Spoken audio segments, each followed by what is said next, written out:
In this lesson, we're going to be looking at another set of file systems, and that's the Macintosh OS file systems, or Mac OS file systems. Now, Mac OS has been using the hierarchical file system since the mid-1980s when they first introduced hard drives. So around 1985, they introduced HFS, which was the hierarchical file system. In 1998, they introduced HFS Plus, and HFS Plus is the file system that they've been using since 1998. Now, there have been enhancements, of course, since 1998. For example, in 2002, they added journaling, and as we've mentioned in other lessons, journaling was added in order to improve robustness and reliability. So if there's a catastrophic failure, like a power outage, for example, and the system goes down, the operating system can check the journal against the live running file system and make sure that all of the data that should be there actually is there. So you can replay the journal and verify that the file system has all of the current data that should actually be on there. Now, what I've got here is a Mac OS system, and I can bring up information on the hard drive. You can see that it's a Mac OS extended hard drive. It's journaled, and in this case, it also happens to be encrypted. So you can see that it's a volume, and we've got the created and modified date, as well as the version number.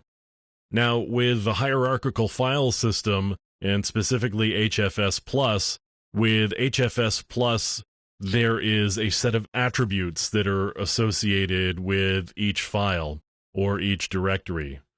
So I could actually open up something here, and I could get info on it, and you see all of the data that's associated with it. I've got more information and the extension, and down here I've got sharing and permissions. So in this case, just going to squeeze this down a little bit so we can see everything. You can see I could actually add different permissions for various files that are on this file system. So similar to Linux, you've got permissions that are associated with different files. As a matter of fact, I could open up a terminal. So I'm going to open up the terminal here.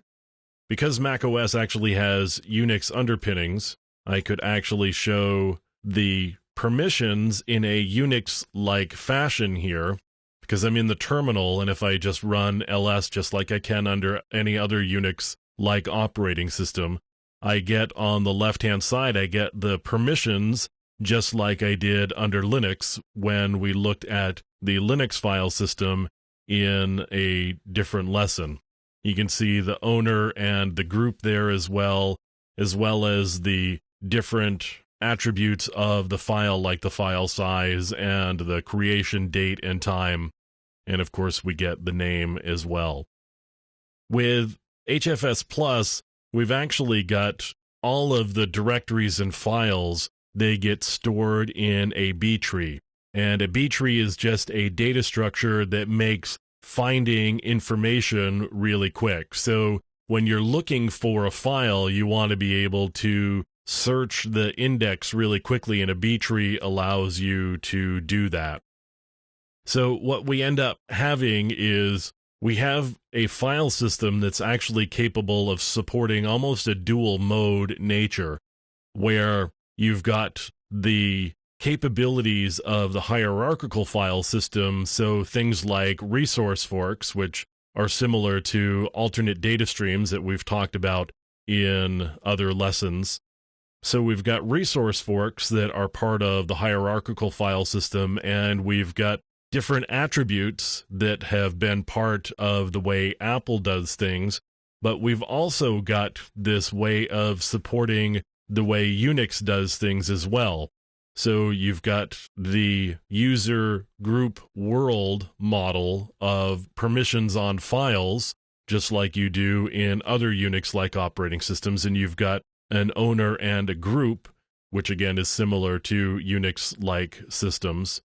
But you've also got these other things, like if I were to get info on this, for example, I would get a preview. And the preview here just happens to be the icon. And I also have pieces of information about, for example, there's a copyright and there's a version number. So there's additional information that gets stored as part of the file system and the way it keeps data for these files. And again, some of this has to do with resource forks and where data gets stored. So the interesting thing here is we've got an application here, and to you and me, this just looks like an application, right? Except what it really is a package. And we can open this up, and it's really a collection of files that live on the hard drive in directories. So what's presented to the user is an application, but what's really underneath it is a collection of files that get stored. So we've got the icon there, for example, and we've got a list of credits and a lot of other information, as well as the executable itself. The executable itself is right here. So the file system and the operating system have to keep track of the way all of this data is stored and be able to present it in a way that's useful to the user.